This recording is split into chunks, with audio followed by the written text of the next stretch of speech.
to my video. Today we're gonna talk about study tour, aka or as known as karya wisata.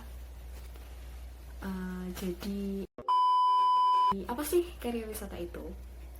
Menurut KBBI, Kamus Besar Bahasa Indonesia, karya wisata adalah kunjungan ke suatu objek dalam rangka memperluas pengetahuan dalam hubungan dengan pekerjaan seseorang atau sekelompok orang. Tunggu, sebelum lebih jauh, mau saya perjelas.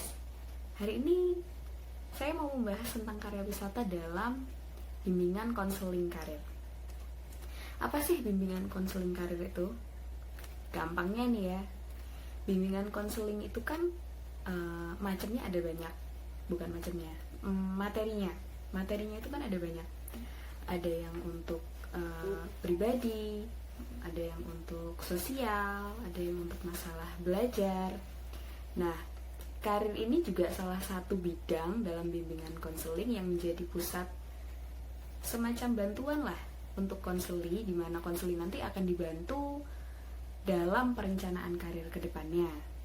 Misal, konselinya seorang anak SMA, dia akan dibantu nanti oleh konselor untuk merencanakan karir ke depannya, apakah dia ingin bekerja ataukah dia ingin lanjut ke jenjang pendidikan yang lebih tinggi, kuliah, dan lain-lain dan sebagainya. Nah, dalam bimbingan konseling karir ini nanti konseli akan diarahkan cara-cara bagaimana dia nanti untuk memperoleh karirnya itu seperti apa. Oke. Nah, salah satu metode dalam bimbingan konseling karir ini untuk memperkenalkan karir lebih tepatnya, itu ada karya wisata atau study tour, bahasa umumnya. Yang kita tahu kan kalau karya wisata yang ada ini tuh kan sekolah gitu ya. Saya sendiri juga kaget begitu tahu bahwa oh ternyata karya wisata ini adalah programnya BK loh, program bimbingan dan konseling loh. Nah, kalau dalam bimbingan dan konseling, karya wisata berasal dari dua kata, yaitu karya yang artinya kerja dan wisata yang memiliki arti pergi. Jadi, bila kedua kata tersebut digabungkan akan memiliki arti bepergian ke suatu tempat untuk melakukan sebuah pekerjaan. Pengertian karya wisata menurut beberapa ahli nih. Yang pertama ada Winarno. Winarno mengatakan bahwa karya wisata adalah teknik di mana nantinya peserta didik didampingi oleh bimbingan guru, diajak untuk mengunjungi tempat tertentu dengan maksud untuk belajar.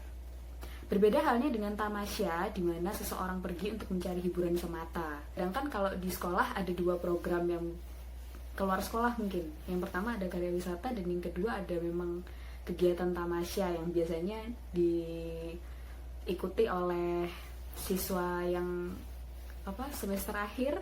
Perbedaannya yaitu tadi, kalau karya wisata nanti pada akhirnya siswa akan diberikan tugas untuk melaporkan hasil kegiatan karya wisata. Jadi bentuknya lebih edukatif daripada hanya sekedar tamasya seperti itu.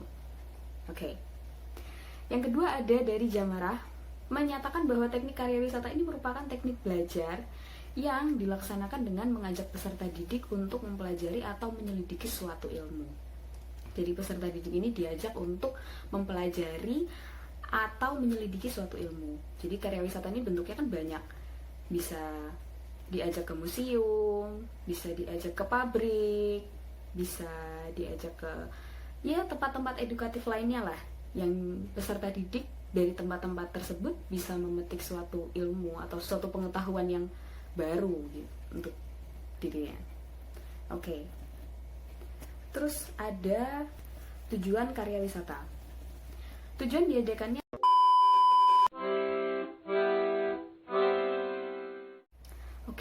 jadi tujuan diadakannya teknik karya wisata ialah yang pertama melengkapi pengetahuan yang didapat di sekolah dengan hal yang lebih realistis. Misal di sekolah ini kita udah belajar tentang fisika, kimia, biologi, ekonomi dan sebagainya.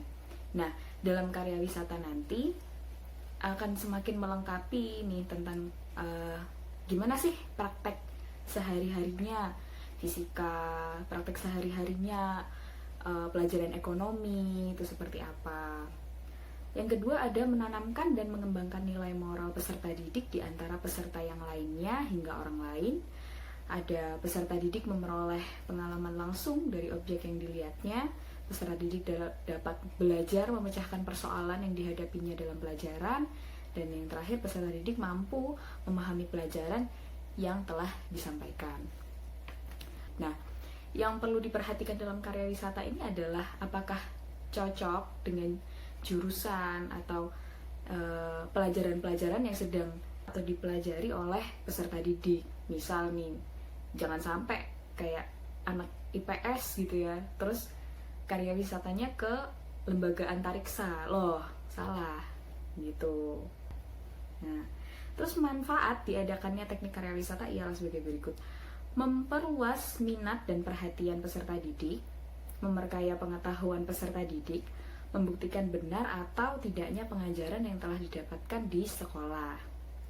Kalau dulu nih, saya pernah kan study tour karya wisata itu ke semacam lembaga pengembangan riset antariksa gitu, dan saya baru tahu bahwa aplikasinya fisika, pelajaran fisika, saya dulu kan IPA, di situ tuh bener-bener real, bener-bener nyata, dari mengamati bintang, mengamati matahari, mengamati sistem tata surya. Jadi di situ bener-bener diaplikasikannya itu jadinya kita tahu, oh ternyata ini fungsinya belajar fisika, oh ternyata ini fungsinya kita tahu belajar tentang sistem tata surya, ini fungsinya kita belajar tentang susunan bintang, struktur bintang dan sebagainya.